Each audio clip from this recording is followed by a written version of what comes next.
It's great to see so many friends and folks that I've worked with over the past several years and to be able to share some thoughts with you. And as both Jeff and John talked about the things that they are seeing in their view and the research that's being conducted, I think one of the things that comes forward in both of their conversations is how important the supply chain is to retail.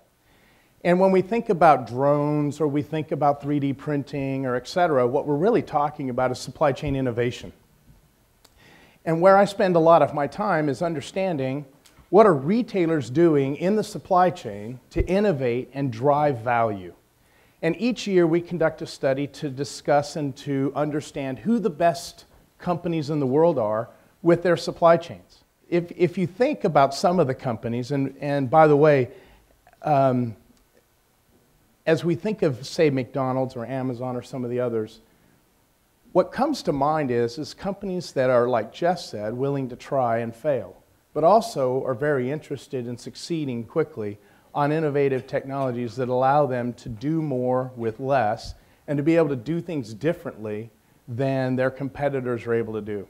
And one of the questions that I challenge companies that I work with often is when they think about their supply chains, what is it that you can do that your competitors cannot, or they find it incredibly difficult to accomplish? And that's really where we're finding companies who are winning. These companies have amazing supply chains, but these companies are also winning. And they're winning in the battles in the trenches by making sure that the customer has what they want when they want it at a price that's aggressive and represents value. Now, we learn a lot from these companies is to understand how do we turn the supply chain into that competitive weapon? How can it be something more than just a cost center, something required to accomplish business? In our most recent review of the leading supply chains, we divided the areas of discipline into 7 specific maturities. And each of the items within these 7 dimensions has a distinct maturity model. We work with companies to understand where they're at, where they want to go, and what the value is of moving from one level of maturity to the next. Now, it's a construct. But what we've learned is you can't go from, say, a maturity level 1 or a 2 to a level 5 and skip a bunch of steps. In fact, when companies try to do that, they usually find that they're worse off than when they started. It's really a foundational building type construct where you need to layer capabilities one on top of the next. And you'll see each of these dimensions have very specific homes. If you think about product lifecycle management, companies that do this really well are able to innovate and bring competitive products to the table. Or companies that understand demand and can plan for it and have millions of units available on product announcements so that there isn't a shortfall. I would challenge to think that if Apple had the problems of the first iPod with the most recent iPhone, I think we'd be thinking about a very different Apple company than we do today. And there's no shortage of an understanding of why the leader of the supply chain became the company's CEO when that change needed to be occurred. It's because of the value and the strength and the competitive weapon that a supply chain is. Well, there's some real lessons that come from thinking about how to improve the supply chain. And there are 6 strategies that I see companies really focusing on in making progress towards enabling their supply chains to become competitive weapons. The first and foremost, those leaders that I mentioned before work with folks like Gartner to understand where they're at and what the possible is and how to get there. It's really important to have a systemic approach. Companies that I've worked with really dig in and say in a very mirrored-looking way, where are we at and how do we improve? And what does it take to improve and what's the value? We also see companies really focused on growing talent. And there's a huge shortage of bright talent in organizations. So it isn't just hiring better, it's growing also. There are industries where talent is almost gone away. For example, there's a grocery company I'm aware of. They really struggled to have meat cutters that actually knew the craft of cutting meat in stores. So they had to build a university for meat cutting so that they could grow talent. But it's that kind of innovation that's required that helps organizations move forward, or be very involved with university programs so that when you recruit, you actually know what those recruits have learned and you participated in their curriculum. We also see that those 15 companies that I outlined, their organizations think of the supply chain far more than just warehouses and transportation. They include things like procurement and other important areas of the organization as part of the supply chain. Organizations on that list also are very mindful of sustainable practices, not just reasonable business practices, but also practices that they can perpetuate over time. We see companies connecting the different areas of business, like merchandising, inventory, operations, and making a concerted effort to have transparency and collaboration. If email is your biggest method of communication between merchants and your inventory control team, that's a problem. And we find that companies who are working diligently to systemically create those communication channels are making leaps ahead of their competitors. And then finally, pursuing demand-driven is a really important aspect of building a supply chain that is a competitive weapon. That demand management comes in many shapes and forms. One of those is to be able to sense and shape demand. And optimization is one of those technologies that companies are using to help make those improvements. This slide shows the amount of benefit that comes from each of the disciplines of optimization across the key levers of retail. And if you go to any one of your executives and say, optimization on assortment, 61% of the companies are seeing about 6% increase in revenue, and 52% are seeing about 6% increase in profit. That's a pretty easy sell to talk about how to the need to improve assortment. Well, each of these disciplines have the ability to deliver on these types of benefits, and optimization is a very popular topic within retail, and it's one of the areas I spend a lot of time on. However, there's a problem. And many companies do not see this problem coming. When you optimize assortment and space and price and promotion, in many cases those implementations are done in silos. I'm optimizing assortment. I have another project months down the road, I'm going to do price. What is the combined impact of all of those optimization efforts? And when you've done everything right, what is the net impact at the shelf or at the fulfillment center?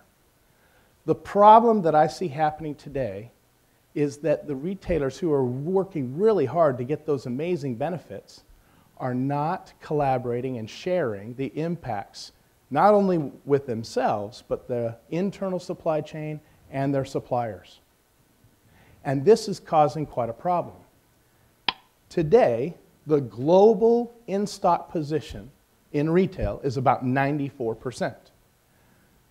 If optimization is executed properly, there's an opportunity for about a net impact of 2% of total revenue growth. 4%, sorry, total revenue growth. And 2% total profit growth. And most of these projects are about $10 million or so, depending on the size of your company, and that could be a reoccurring spend that you engage each year. The problem here is that if retailers do not connect the net impact of those optimization, the collective impact of those optimization cycles, there's a train headed right for you.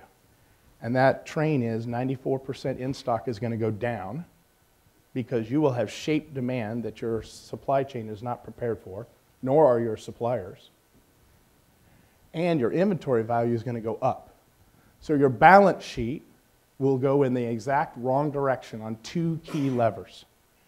And so the key element and key advice for the room today is, as you're out on the floor and you're talking to different vendors and your colleagues about improving the keys of retail, don't forget to connect with the rest of your organization the impacts of those benefits that you're working really hard to deliver on. Because if you do not, you'll spend a whole lot of money, 10 million or more, you'll see inventory go down, and you won't achieve the 4% increase in revenue and the 2% increase in profit, and your balance sheet will go in the opposite direction. All right, as part of that opposite direction, and John mentioned the importance of having inventory in position, today, the number one reason why people showroom is price. They're looking for a better price. But I see a lot of retailers doing a lot around price, making sure they have the best price. You know, there was a report out recently that said that Amazon makes 2.5 million price changes a day. There's no way that retailers are chasing those prices online and changing prices on the shelf to that degree. So what do you do around price when that's how frequent one of your key competitors are changing price? Well, you have to make sure you're in the ballpark and that you're right on price. But you also have to make sure that you have the product and that you're in stock. That's the number two reason. I believe because of what I just described and the efforts of optimization and how you're sensing and shaping, but a lack of sharing, it may mean that the number two reason quickly becomes the number one reason. So retailers are not winning necessarily in showrooming and improving their businesses because they're matching prices. They're really winning because of these key areas. And this is what I would encourage you to think about as you leave today and think about where you want to spend some time talking with different vendors on the floor. First and foremost, how can you understand the holistic demand forecast for all of the decisions that are being made in your organization? You change your assortment, it affects demand. You change prices, it affects demand. What's the net impact? The second, how can you transform your organization from product-centric to consumer-centric? We've been talking about it for a long time, but when we score folks on their ability to deliver consumer-centric retailing, it's still a very low maturity against the models. The third is to optimize and localize. There are some highlights in the industry who have really done a lot of work here. Tesco, H-E-B, Macy's, Kroger. And these companies also have some great performances in the marketplace. Think of Macy's and what they've done recently and how they've come from almost the dust to be the darling in the industry to an industry that thought, you know, department stores were dead. Well, they proved everybody wrong because they are optimizing and localizing. Terry Lundgren said in a conference that the most important thing that he's focused on today is inventory optimization and making sure he's got the right product at the right price at the right place for his customers. Fourth, and a very important fourth, you gotta remove friction from the whole commerce process. If a customer buys something online and wants to return it in the store, the answer cannot be no. Retailers have to find the way to say yes and empower their employees and their executives with the decision-making opportunities to be able to say yes to the customer. And then finally, to be able to deliver relevant, impactful, immediate, near real-time, one-to-one offers.